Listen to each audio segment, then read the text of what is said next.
I think we're going to be talking about media and culture. Is that right? Yes, yes. Communicating African agency in the digital age, okay?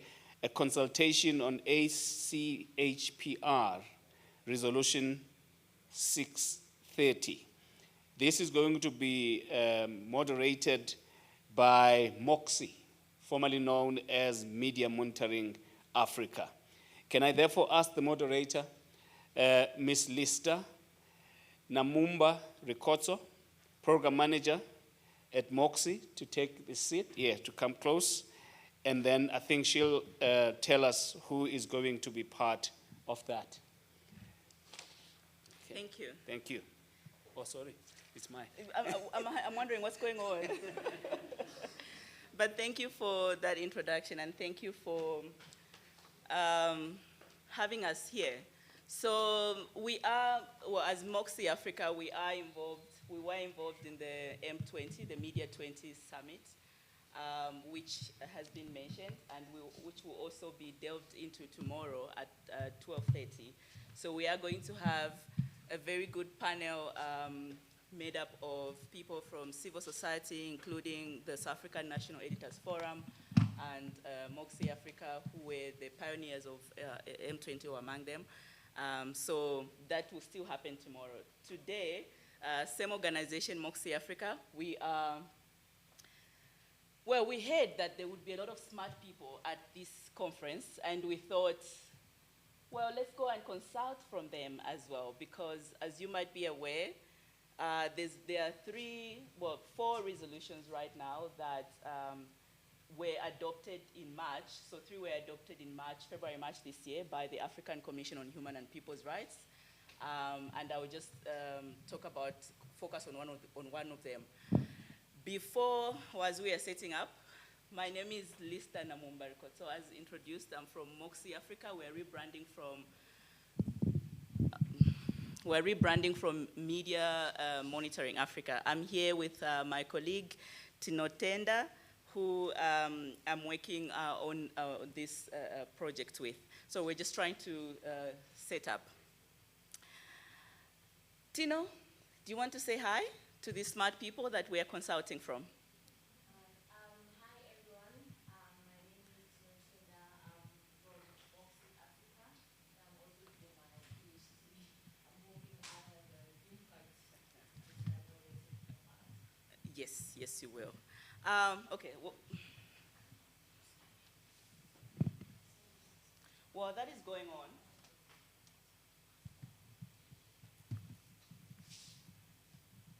I apologize. I do like to walk around, but this is very limiting, so I'll be walking around here and there. I hope you don't mind. But I would take the first 10 minutes or maybe 6 minutes of this session, just introducing you to that resolution that we're here to consult on, and then the rest of the session will be you, because we were trying to make this as interactive as possible, and the whole idea of us being here is to get your input into what should go into the guidelines, the Resolution 630 guidelines. So 6 minutes I'll be talking, introducing to the resolution, and then after that, we're hoping it to be as interactive as possible. I pray that the people who have to respond to agent emails from work or set up, make weekend plans will be with us. Will you just bear with us for those few minutes? And I'm also hopeful that we all have our smartphones ready for interaction, because we're going to use a tool called Mentimeter, where you'll basically be inputting your feedback. There'll be a question, and then you just put your feedback, and then we'll discuss based on what is on the screen. The whole idea of the Mentimeter is to maximize, the time that we have, because it's very difficult to get,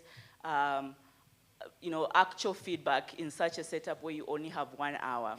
So I don't know what's going on with the tech, but he's looking into it. Is it my laptop? You want to connect to the HDMI, yeah. HDMI won't work. Okay. So I have to email. How do I get this downloaded?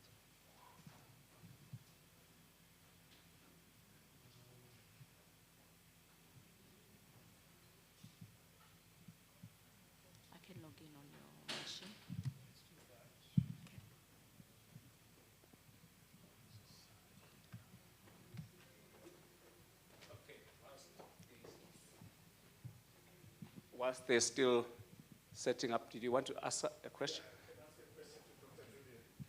Oh,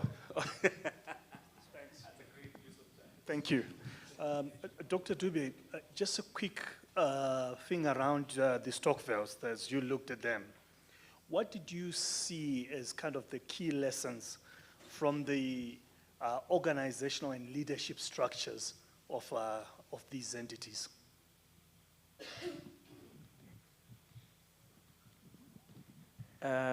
Thanks for the question. I think for me, we need also to differentiate these Stockwells. Those that were established with a clear mandate reason, and the current sort of, I would call maybe scrupulous ones, you know, where people want to benefit from others in not a so good form. So the leadership in that space, in the well-established ones, it's very visionary. Some of them have links with Old Mutual, where, you know, they are now, you know, getting some of their services from. And they are really growing their Stockwells. But some have leaders who might have come together, like I say, with a false mandate that really does not lead or end up pursuing what they have started the organization for. There is no much formal education in most of the members there, but they understand what they want and how they want it and where they want to go. Especially I would take those ones, I was in Kahiso for quite some time, where they are renovating houses for each other. You go there, you'll be impressed by what these women do.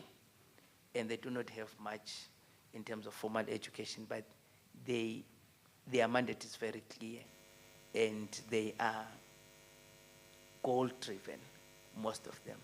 But I just wanted us to differentiate the two, that the emerging that have their own whatever, and those that were established for a particular purpose.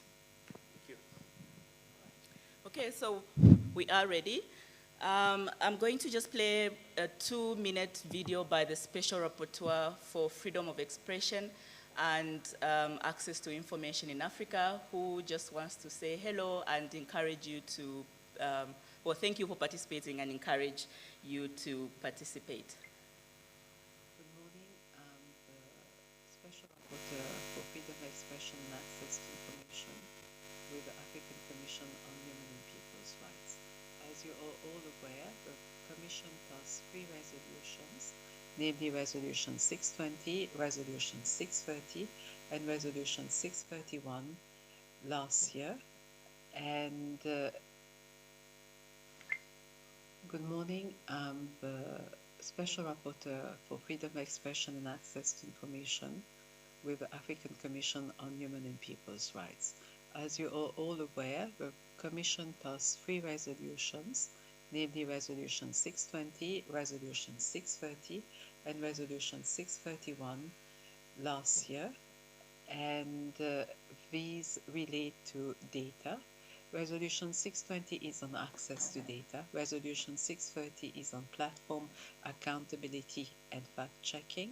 Resolution 631 is on public service content.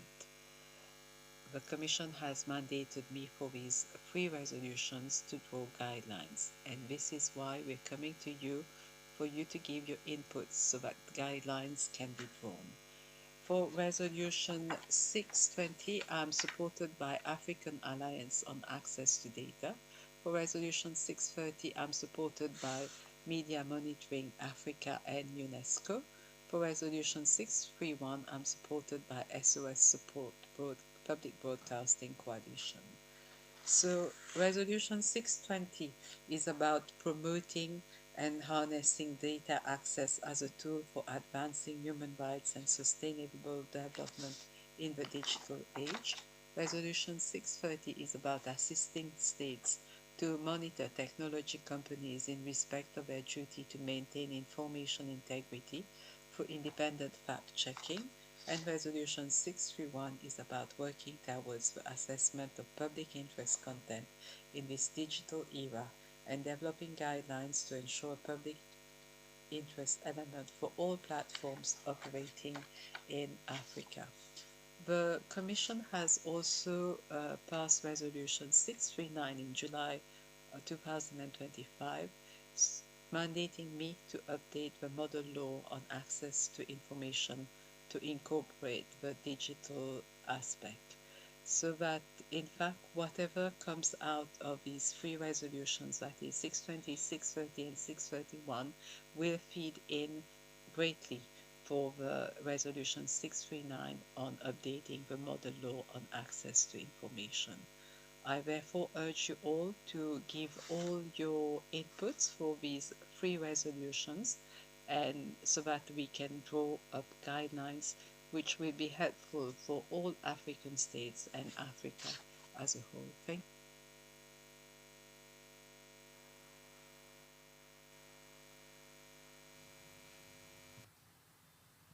So basically what the Special Rapporteur was saying is that in March there were three resolutions that were passed. One was Resolution 620 that has to do with access to data. The other one is Resolution 631 that has to do with public service content. And then there's Resolution 630, which has to do with platform accountability through independent fact-checking. So the question I asked earlier around climate disinformation, or maybe just disinformation in general, basically would be tackled under this resolution, because it's simply looking at how it's looking at developing guidelines in terms of how states can monitor tech platforms with regards to the tech platforms' responsibility to safeguard information integrity. I'm sure you've heard that a lot, the phrase information integrity being thrown around a lot, but basically now this resolution is trying to put the duty, or recognizes the duty that the platforms have to ensure that they are accountable, they are transparent, and that basically there's overall safeguarding of information integrity on platforms. So in terms of the responsibility of the tech companies, the resolution does express concern that there's been some regressions by platforms to safeguard information integrity, particularly around protecting freedom of expression and access to information. Resolution 630 also emphasizes that the tech companies need to ensure that there's full content moderation that covers African languages and dialects, and also that this is supported by human oversight and adequately trained AI. The Resolution 630 also warns against treating community notes, because this is what platforms are pushing out a lot, community notes, as a substitute for corporate responsibility or independent fact-checking. The Resolution 630 also calls on or highlights the important role that independent fact-checkers play in safeguarding information integrity. And we know that there are some tech platforms have done away or are doing away with fact-checking, and so this is becoming an issue. But also the resolution is calling on platforms to ensure that there's amplification of verifiable or verified content, credible sources of information, and all of that, and including independent fact-checking.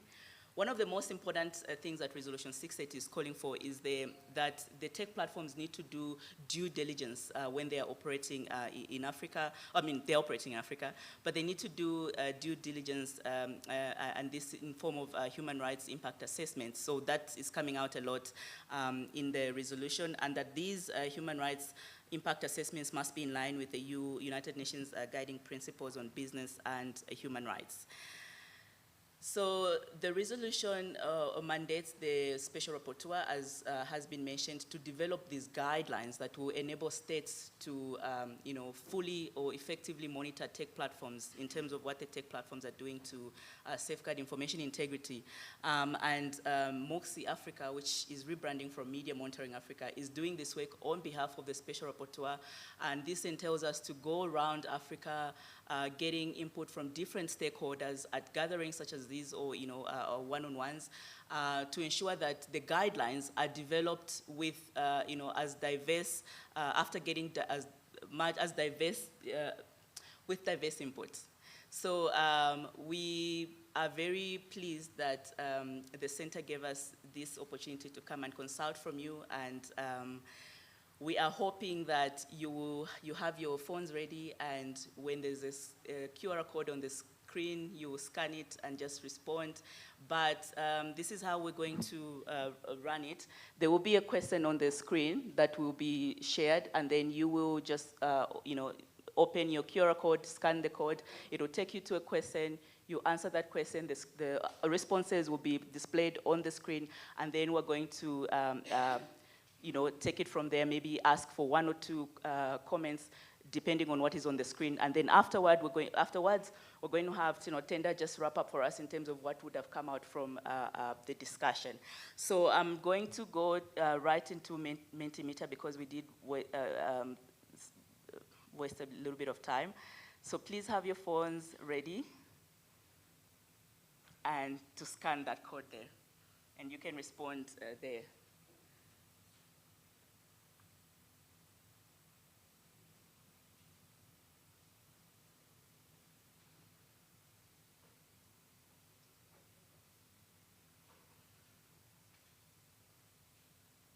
So the question is, which sector do you represent?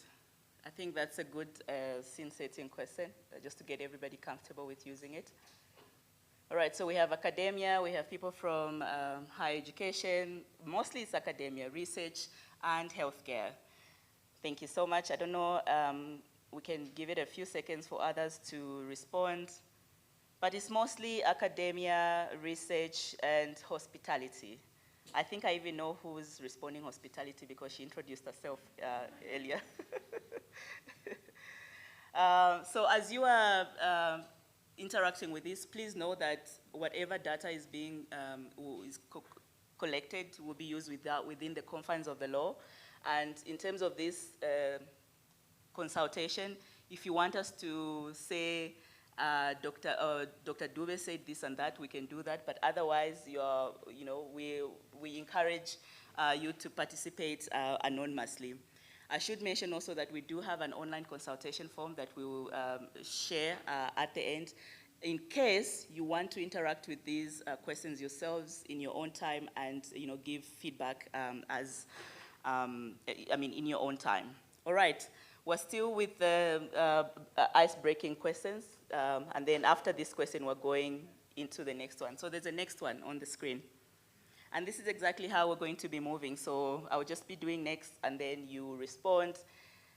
This helps us collect the information that you are responding, that you're giving, so that as we're developing these guidelines, we take into consideration what you're sharing. But as you can see on the screen, we have people from all over Africa and outside Africa, which is very good. So there's quite a diverse list of people or countries being represented here. We don't have anyone from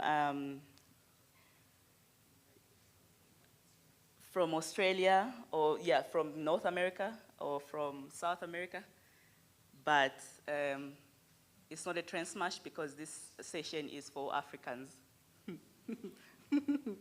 Sorry, I'm laughing because I'm actually serious. The previous speaker, and even an earlier speaker in the morning, talked about the need for us to be rule makers as Africa, so that we don't adopt or keep adopting things that the global north, pushes on us, particularly around standards. And when it comes to monitoring, we do have South Americans. That's very good. All right, so we can move on now to the next question. What is the biggest information integrity challenge that Africa is facing currently, in your view?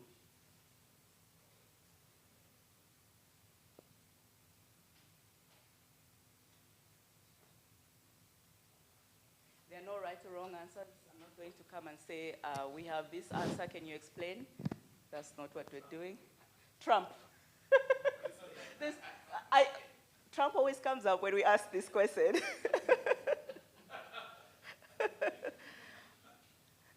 All right, so we have quite a few answers on the screen. So according to some of you, the biggest challenges that we have on the African continent, corruption, lack of anonymity, access, disinformation, misinformation, propaganda, agenda, okay?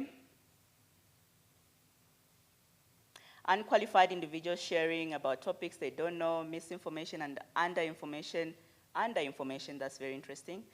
Getting data and sharing the knowledge with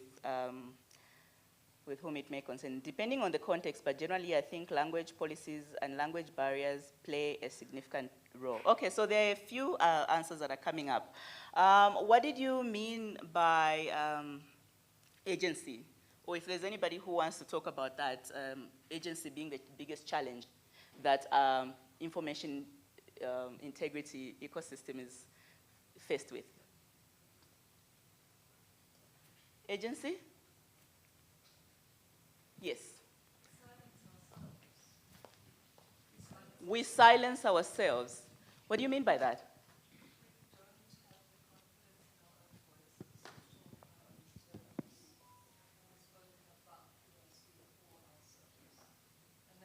As much about control of the media streams that we use as it is about setting the narrative of the stories we tell. Thank you. Anybody else on that? Yes, right next to. And please feel free to talk about the agency or any of the, to unpack any of the challenges that is being displayed. Yeah, thank you. I just want to support this view, and I am talking from the voice of the African diaspora. I am from Haiti, basically in the American continent. So we don't have the image of this powerful Africa, because this is not the discourse that is being portrayed to us. So I've been here for the past, since yesterday. I'm very pleased to see what is happening on my motherland, and that's the first time I'm here. I feel very kind of emotionally, somehow, because I have a lot of messages to bring to my brothers and sisters in the African diaspora. So yes, I think the voice of Africa needs to be heard a little bit more. Thank you. Thank you so much. So AI has come up, thank you both. AI has come up quite, a couple of times. Does anybody want to unpack how that is a challenge in the information integrity? Did you have your hand up? All right. I'm just hoping maybe that you will have a hand up. I would love to hear from you. So AI is coming up a lot. Is there anybody who would like to unpack how that is a challenge currently? There, I knew you had something to say. I think that I'm neither or for AI or against it, because I think it has its advantages, especially in the African context. It will help us to move forward, to advance ourselves quicker compared to the Western and the European. However, there's a lack of training of AI and how to use it, and what it is actually, fundamentally, what is AI and how we can use it. It can be a very dangerous tool, but it can also be quite a helpful tool.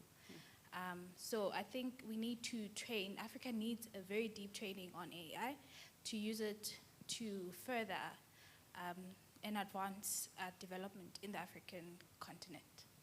Thank you. Another thing that came up here was the issue of language, African languages, and Resolution 680 does note that tech platforms need to ensure that they cover African languages in their content moderation. My question to you is, how possible is that, considering the many African languages we have and dialects? Are we dreaming, or it's actually possible? I would love to hear from, yes. Yes. Thank you. The language one caught my attention because China's just released a major AI data set on languages. And they've basically managed to do that with their AI platforms. So it's a major language that they're translating across the globe. But what does that mean in terms of power? Because previously we would look at language and we'd look at it in terms of language centers physically at universities, or if we're talking about it like the Goethe Institute or Alliance Française or the Confucius Institutes, or how you learn a language. But now with AI, it's transforming, but at the same time, threatening a space of how DeepSeek or ChatGTP, your language is important, but it kind of filters back to the previous question around the threat of AI. Because you no longer have to do the research. The algorithms are doing your research for you. So you become, and you believe what you said, and it was interesting because we were talking, Irina and I were talking about who's funding parts of the Lobito corridor, and we did a AI search on Google. And it was incorrect, because they said it was the US International Financial Corporation, which is a big financing, a government financing entity. But that still has to get reauthorized in the US, so it's not funding, because USAID has been closed down. So I think we've got to worry about, one is the language, but one is what's the information that's being put into the algorithm in the AI context and how it fuels perceptions. Thank you. Yes or no response. Is MIL, media and information literacy, really a challenge in this sector? Oh, perfect. I thought I would be in a different conference where nobody believes MIL, and MIL is an important component to this. Next question. For those that do not have access to Mentimeter, we have allocated some time for question and answer. You can respond or give your feedback then. But you can also just jump in now, even if you've not put any thing on the screen. There's somebody at the back who would like to give their input. So the question is, why do you think guidelines for monitoring information integrity are needed at this moment? And please bear in mind that the state is the one that will be doing this monitoring. Yes.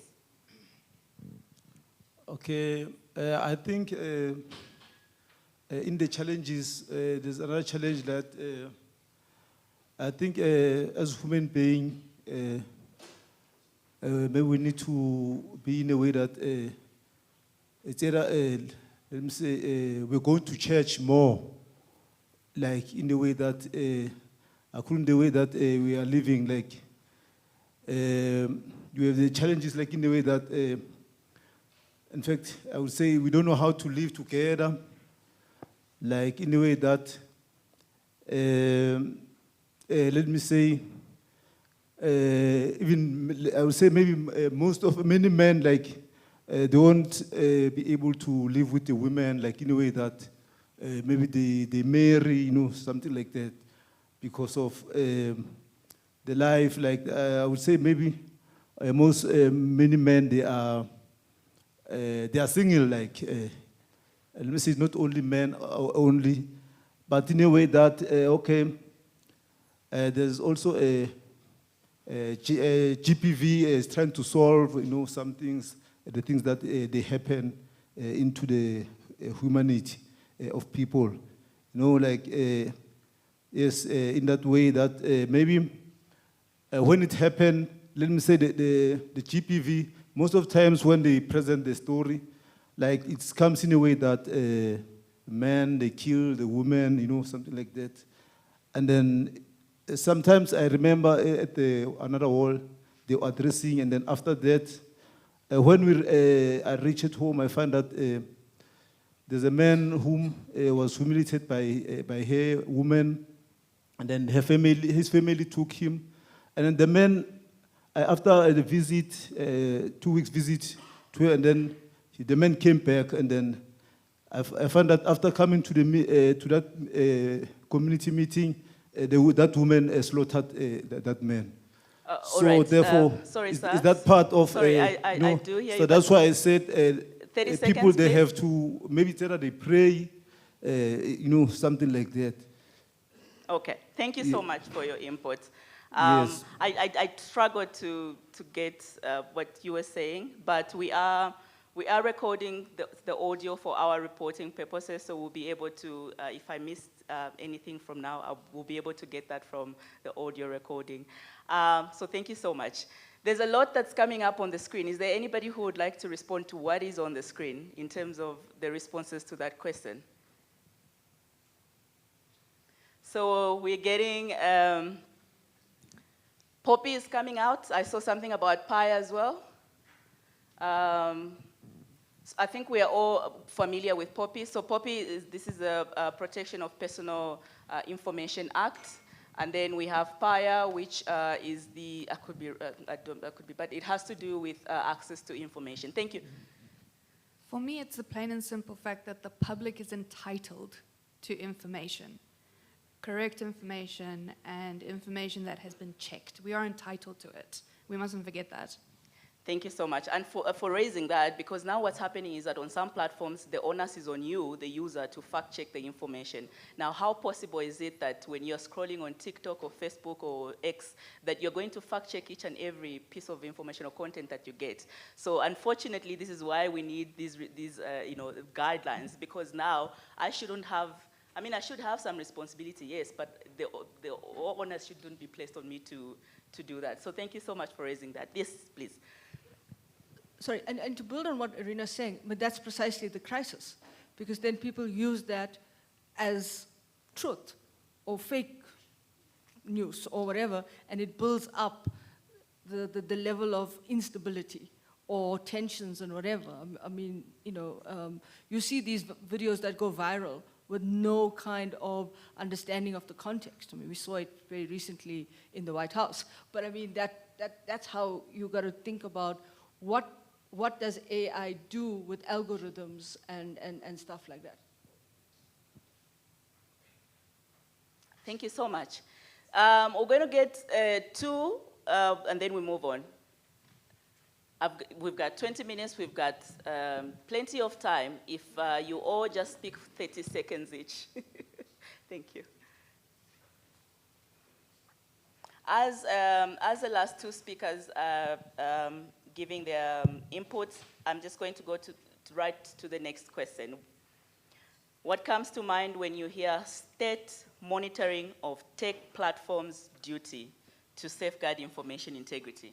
What comes to mind? Yes, ma'am. So I have a question. Good afternoon. Busisiwe Sibizo, PhD in politics at UJ. So my question is, if you say the information is going to be monitored by the government, how do we ensure that they don't share misleading or false information for their own benefit? That's a very good question. I'm hoping somebody in the audience will answer it.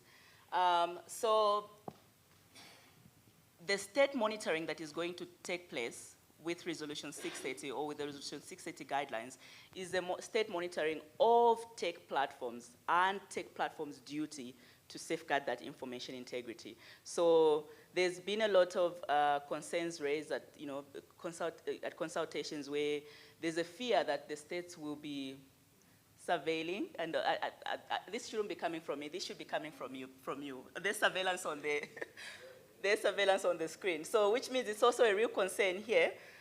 There's also fear that information will be used against communities to suppress people, not help them. I do not, I hope I can come to you after this slide. Yes. All right, so we also, what do you mean credibility? Sorry, what do you mean credibility?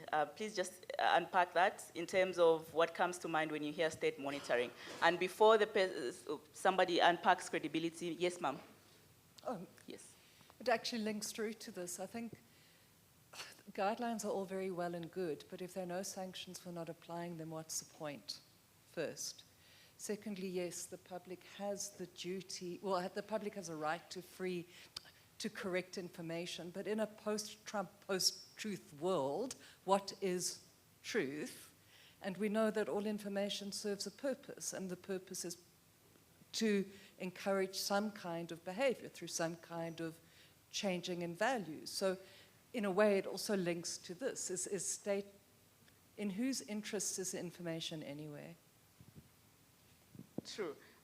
There was another hand up, but because you asked that question, even the previous speaker, we can move on to the next question because we need to have guardrails in place. So now we're talking about principles. What principles should guide this monitoring? One of the principles that has come out is the human rights principle. I'm sure there are other principles that can come out in the room. I hope so. I look forward to seeing them on the screen. Ubuntu, okay.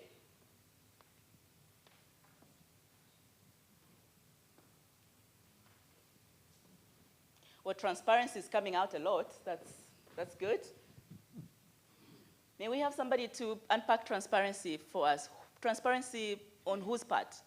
Is it the state or the tech platforms or the user? Like, who's supposed to be transparent? Everyone. Let's talk about transparency from tech platforms. How does that look? What does that look like, transparency from tech platforms? Yes?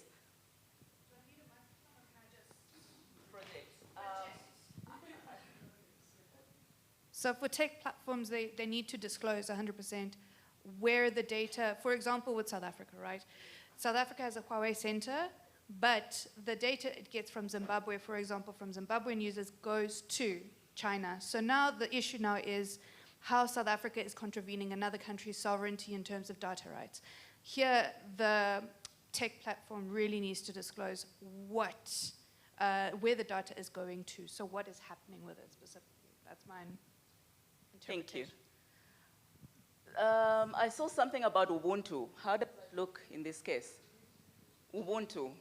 There was Ubuntu mixed with human rights, but I'm interested in the Ubuntu part because I'm hearing that word a lot in South Africa. Ubuntu.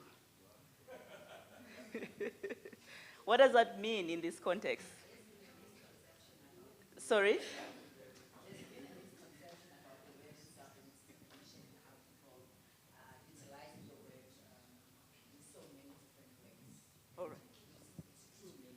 It loses its true meaning. How can we apply that, the true meaning of Ubuntu, to this?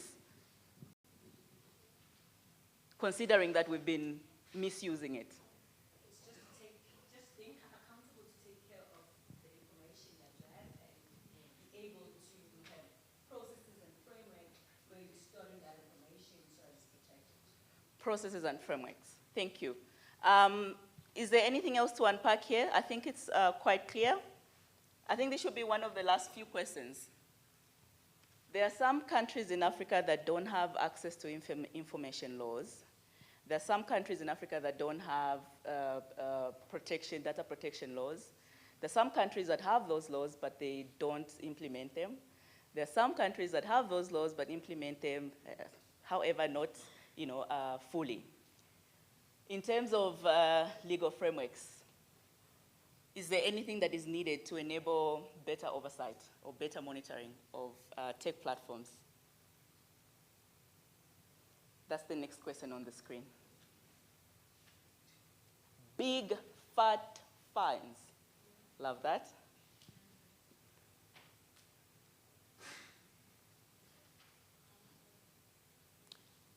Okay, so fines coming up a lot in terms of punishment. All right, so this punishment for false information, is this on the user's part or on the tech platform's part? Tech, all right. Penalties is coming up a lot. Jail time. Whom are we jailing? I'm actually very serious with this question because we know that Facebook will operate in Zambia, but they do not have a Facebook, an office in Zambia. We know that Twitter or X will operate in Malawi, for an example. They don't have physical presence there. So what does that look like, jailing them? No one has ever prosecuted all the receipts, just paid to fine scheme to revenue of the company. So truly speaking, jail term in this context, I don't know if it's but if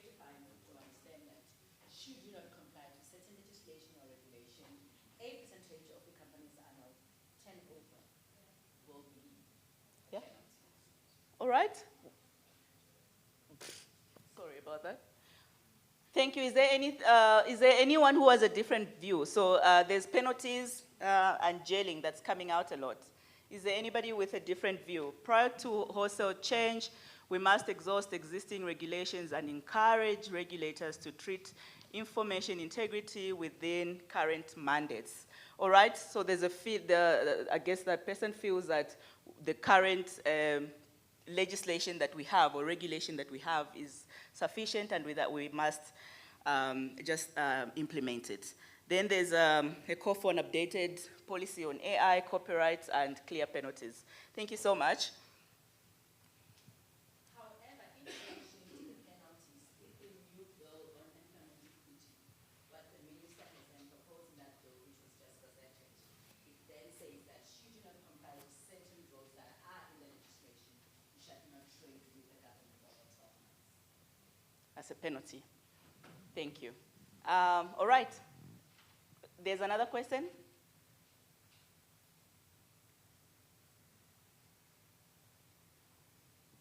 What role do you believe digital platforms should play in protecting information integrity? The first one is protecting transparency measures, right? Seems like that's the only one.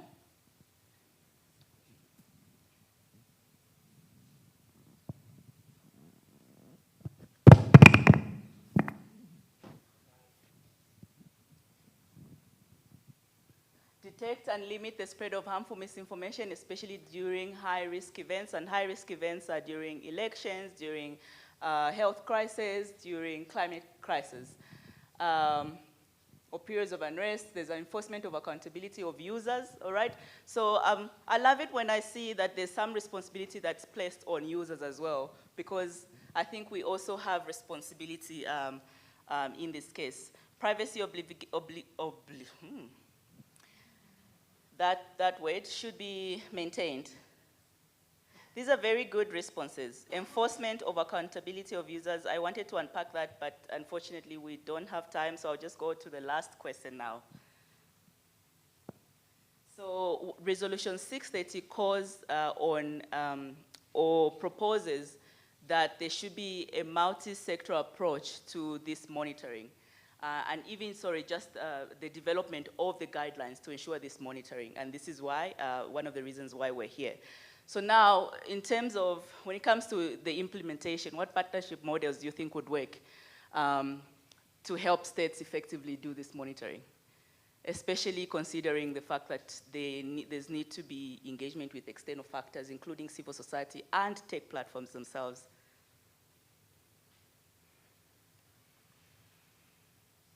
What partnership models or formats help states work effectively with external actors on monitoring of tech platforms?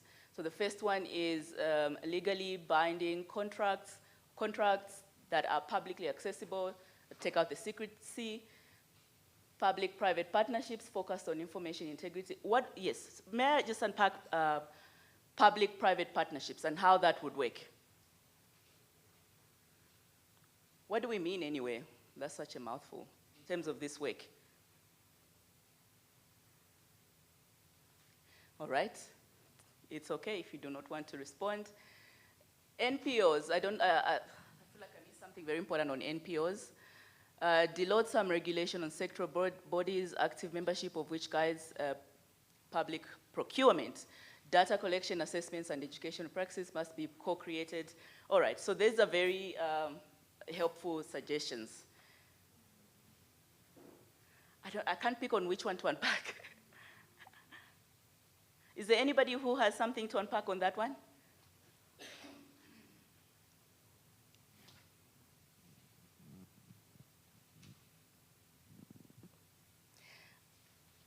This is the very last question, I promise. I promise, still a very last question. It's just some advice for the special rapporteur. So she will be, when the guidelines are developed, these guidelines will be tabled before the AU member states for comments and then later on adoption. it's very difficult to get member states to adopt something and implement it. It's very easy to get states to adopt because I think where we come from, we will send our representatives and a lot of things get adopted, but implementation is a very difficult thing. So what advice would you give the Special Rapporteur in this regard as she's doing this work or trying to convince states why they should see the value of the guidelines and why they should see the value of monitoring tech platforms? Consultation with broader stakeholders, great. Engagement broadly. Funding available to put these recommendations in practice, very important. Prioritize human rights protections, all right. Tell the public which countries have adopted the guidelines and ensure monitoring. All right, that's very good. Resources. Resources always comes up. What do you mean resources? Where should she get the resources? Are you asking her to find resources to do this work, or you are suggesting that member states should give her this? What do we mean anyway? What kind of resources?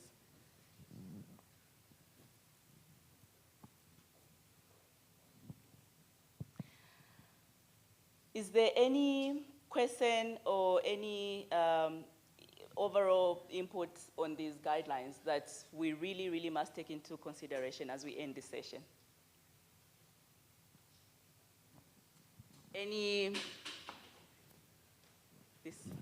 I'm sorry, this light is blinding. So we've got two here. As mentioned, this has to be centered within the UN. We have the Pact for the Future, and that has the Global Digital Compact, and all nation states across the world and Africa signed on. So that is the framework, because that's legally binding. These are merely recommendations, and they don't have any legal standing at nation-state level. So there's a huge difference. And secondly, it's not states per se that's going to do it. It's all countries have regulators. It's the regulators, like if you look at South Africa, we have Chapter 9 institutions. So everything the points from your questions are accommodated in our Chapter 9 institutions. So it's going to be the IAC during elections. It's going to be the information regulator where there is disinformation.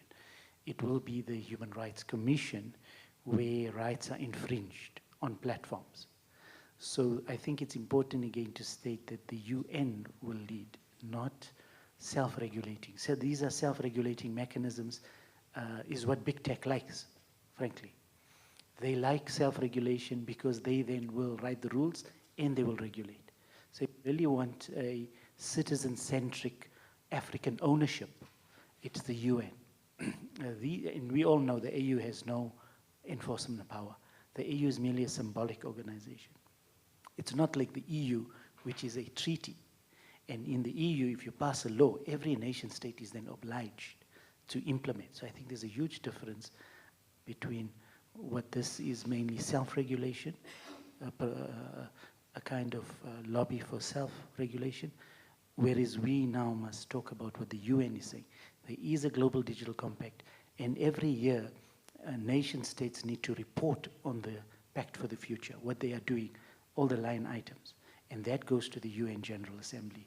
And that's where resolutions are passed for national legislation. Thanks. Thank you. And actually what has come out from some of these regulations is that the government particularly should be nowhere near defining what truth is and should be nowhere near doing this monitoring. So the fact that in South Africa we have Chapter 9 institutions that are able to do this work is good, but then the reality is that in some African countries it's not the case. But thank you so much for that contribution. Yes, ma'am. Good afternoon, everyone. My name is Carol, and I'm from Mining Indaba. Previously, I had the privilege of working for the African Union within the communications office. So what I'm about to say is out of experience. As we all know, the AU is not an implementing body. The AU is more of a policy organization. And all these things that we are discussing now, or everything that is discussed within the AU agencies, or even these spaces that we are in, my proposal would be that we ensure for implementation to take place, there has to be ownership that is taken by the member states. And how do we get that kind of ownership? It is to engage the member states and try as much as possible to curate some of these policies from international and from regional bodies to at least suit the policies within the member state. And the ownership has to come from the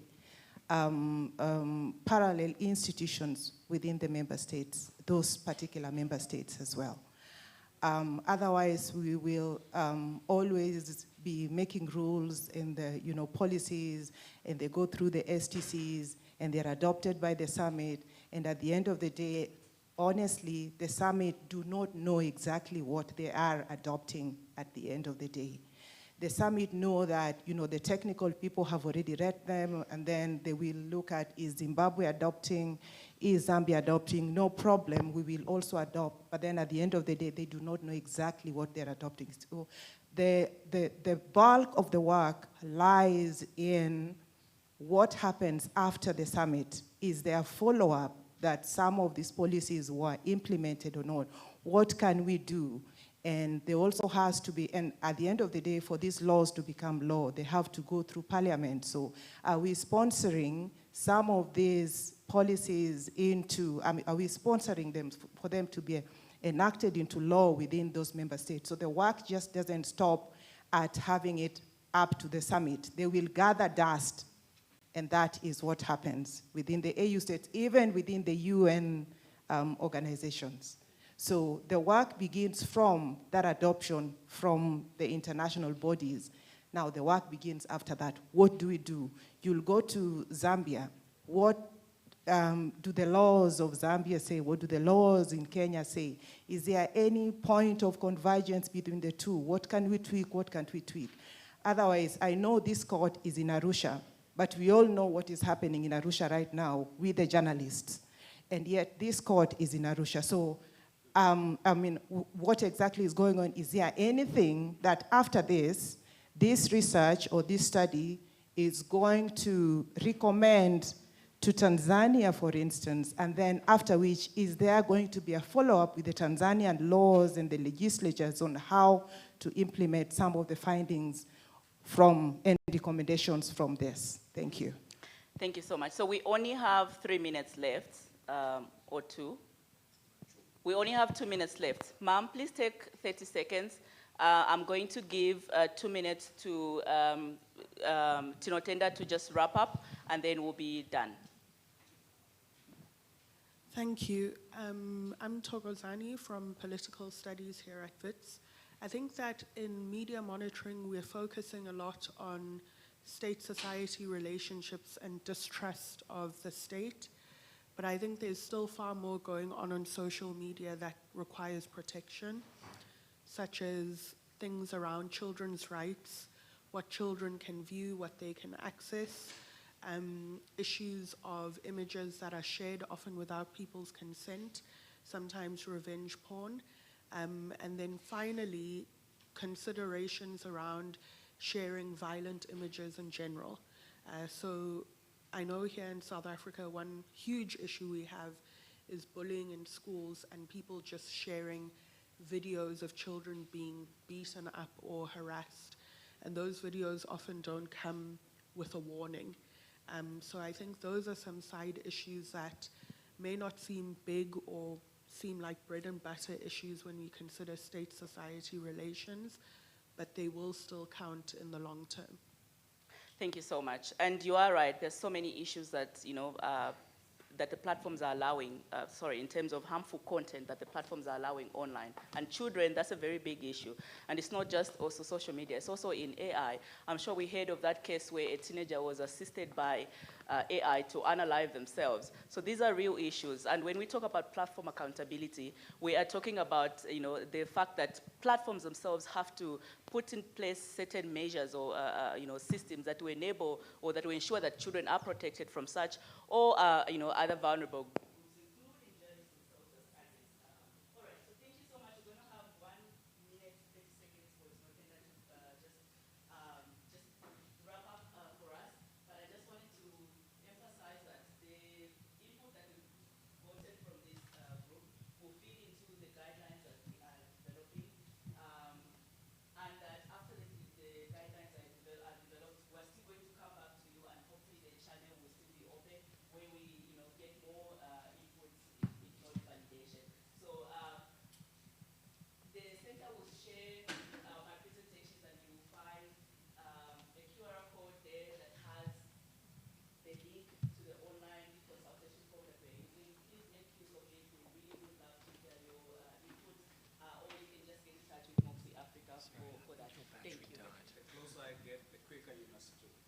She's very fast. Yeah. All right, thank you everyone. I might not have everything, but we recorded the whole session. I might also not have had the English correct, but rest assured, I will have everything when I transcribe. All right, so someone mentioned that one of the issues we have in Africa is that we silence ourselves and we do not have confidence in ourselves. We mostly rely in the global north. We do not have an image of powerful Africa, and one of the major problems that we're facing is AI. It has advantages and disadvantages, and there is so much lack of training on how to use it and what it is. It's very important that Africa gets the training that they need for us to be able to use it to make it, to advance our continent. And then AI is also a threat to research, as there are now AI programs that actually do your research. And there was a question that was raised as what information is being put into the algorithm and how accurate is it? All right, and then we also mentioned that how do we ensure that the government does not share false information, and it's very important that tech platforms need to disclose where the data is going and what happens with it specifically, and then they should also be accountable for the information. All right, and then it's very also important that we have independent actors involved in the regulations. Thank God for Moxie Africa. And then there's also a privacy obligation that should be maintained, and then there should also be an enforcement on accountability of users, all right? And then there should also be legally binding contracts that are publicly accessible, and then there should also be clear rules on who does what and have legally binding contracts. And then also they should also have so the special rapporteur should also have consultations with broader stakeholders, bring in the private sector, and then one thing that was what I saw was like transparency. Then also ensure that we have enough people to consult, and we're doing our best. And then since it's being sent to the UK, contracts signed need to be, to the UN, need to be legally bound. And then someone mentioned that the AU doesn't have much power since it's not an implementing body. Like I said, disclaimer, I might not have gotten the English correct. So the UN is greatly needed in the implementation of all this. And then for implementation to take place, there should be ownership by member states, and it's very important to engage them as much as possible.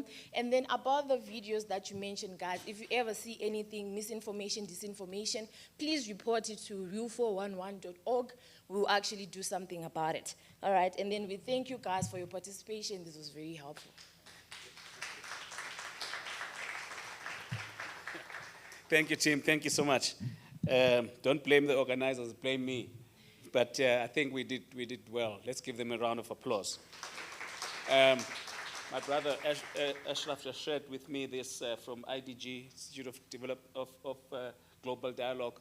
It actually has a very relevant information on the topic that we just talked about now. I know that those from South Africa are quite keen to know what is happening with Ket Matlala.